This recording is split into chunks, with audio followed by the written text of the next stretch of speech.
Menyontek, kata yang familiar di telinga kita, merupakan kata yang seringkali kita dengar di setiap jenjang pendidikan, mulai dari pendidikan dasar hingga ke jenjang pendidikan tinggi sekalipun. Berdasarkan KBBI, menyontek berarti mengutip tulisan dan sebagainya sebagaimana aslinya, atau menjiplak. Hal ini bukan merupakan hal yang jarang kita temui dalam kegiatan belajar sehari-hari. Selama bersekolah dalam kurun waktu 12 tahun, seseorang pasti pernah melakukan hal ini di dalam hidupnya. Kegiatan menyontek dapat dilakukan dengan melihat buku, catatan, gadget, menggunakan alat bantu hitung, bekerja sama dengan teman, mendapat bocoran soal, bahkan menugaskan orang lain untuk mengerjakan pekerjaannya.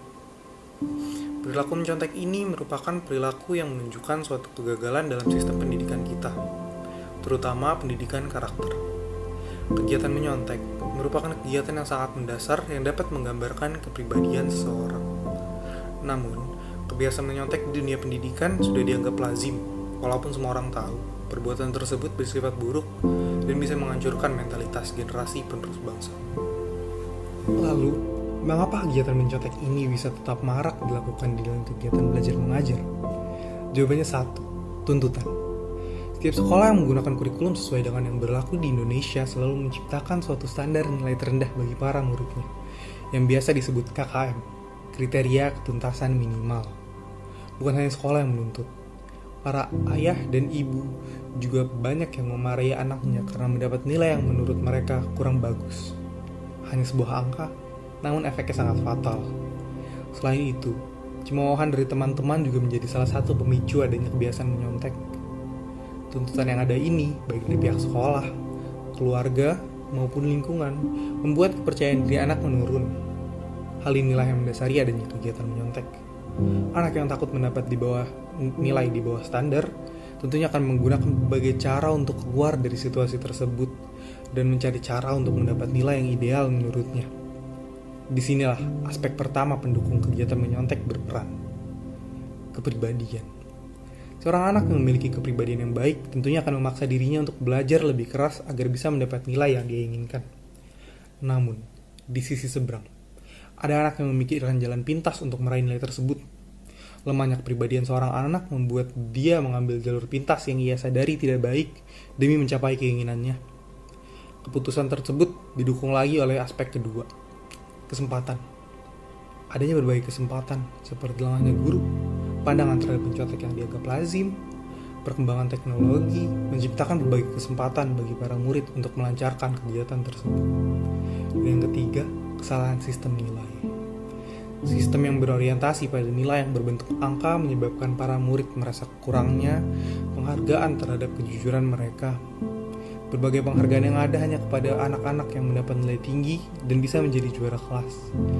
Hal ini menimbulkan motivasi tersendiri bagi para murid untuk menyontek demi mendapat nilai bagus dan mendapat penghargaan. Dengan maraknya kebiasaan menyontek ini tentunya akan luntur pula nilai-nilai luhur budi pekerti yang baik dimiliki oleh para murid. Bayangkan saja dengan terbiasa menyontek, seorang murid berarti membiasakan dirinya untuk berlaku tidak jujur, untuk mengesampingkan nilai-nilai karakter baik demi sebuah nilai. Nah, kebiasaan ini juga akan membawa kepada hal yang lebih besar seperti KKN. Seseorang rela untuk melakukan segalanya demi mendapat jabatan yang diinginkan, uang yang banyak, atau bahkan terhindar dari kejaran aparat keamanan. Konsep yang sama bukan? Menghalalkan segala cara untuk mencapai suatu tujuan. Belum lagi kebiasaan joki atau mengerjakan tugas milik orang lain. Hal ini merupakan praktik suap secara kecil-kecilan. Seseorang rela dibayar dengan sejumlah uang untuk melakukan sesuatu yang melanggar aturan demi menguntungkan pihak yang membayarnya. Nah, lalu pertanyaannya adalah, apakah kita rela merusak generasi penerus bangsa dengan kuburan-kuburan kecil ini? Jika tidak, marilah kita ubah keadaan yang ada di masa ini. Sebagai generasi penerus bangsa, agent of change, generasi pembawa perubahan, kita harus bisa mengubah mindset yang kita miliki. Kita harus tunjukkan bahwa kegiatan mencontek ini merupakan kegiatan yang hina, tidak bermoral, dan merusak karakter bangsa. Selain dari diri kita, pengembangan karakter dan pendidikan karakter juga menjadi sebuah keharusan bagi berbagai institusi pendidikan. Karena sejatinya pendidikan tidak hanya menjadi peserta didik menjadi cerdas, akan tetapi juga mempunyai budi pekerti dan sopan santun, sehingga keberadaannya sebagai anggota di masyarakat menjadi bermakna baik bagi dirinya maupun orang lain. Dalam rangka mengurangi perilaku menyontek di kalangan peserta didik, institusi pendidikan bisa melakukannya dengan sedini mungkin, mulai dari diberikannya pendidikan karakter kepada peserta didik hingga perubahan sistem penilaian yang memiliki kecacatan tersebut. Dan diberikannya pendidikan karakter, peserta didik akan mengerti mana perilaku yang baik dan tidak baik. Sehingga peserta didik juga menjadi peserta didik yang berkarakter unggul dan memiliki rasa tanggung jawab terhadap apa yang ia lakukan dan apa yang ia kerjakan. Kita sebagai cendekiawan muda harus bisa membawa bangsa ini ke arah yang lebih baik. Kami mahasiswa UI, kami calon pembawa perubahan. Negara kita, negara Indonesia, memiliki keberagaman yang luar biasa.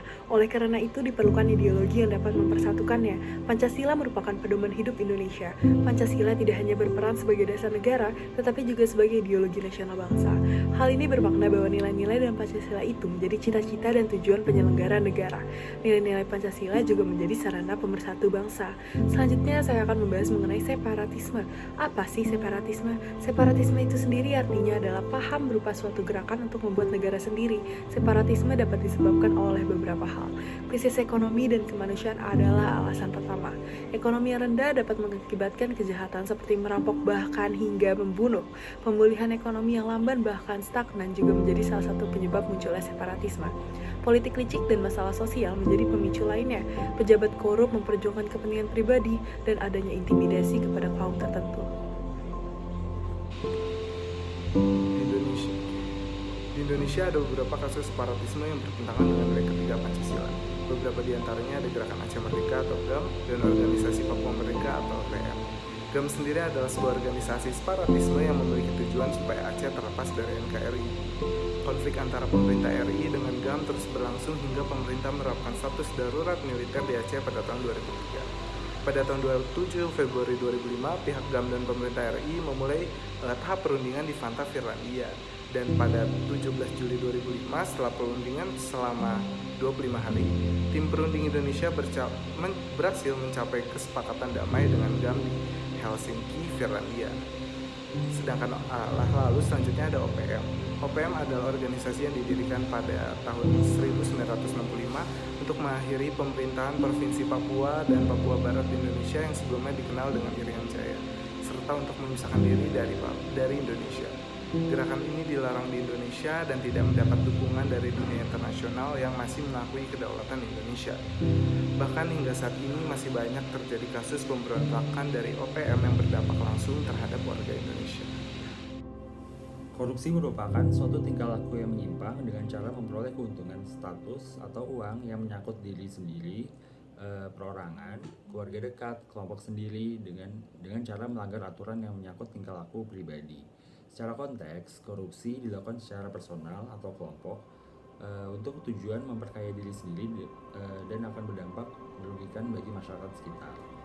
Kasus korupsi yang kian merebak ini, khususnya di masyarakat Indonesia, baik dalam kalangan pemerintahan maupun orang-orang yang merasa dirinya dapat memonopoli kehidupan masyarakat lainnya, mesti diberantas secepat mungkin untuk menghindari kerugian yang lebih besar lagi di masa yang akan datang.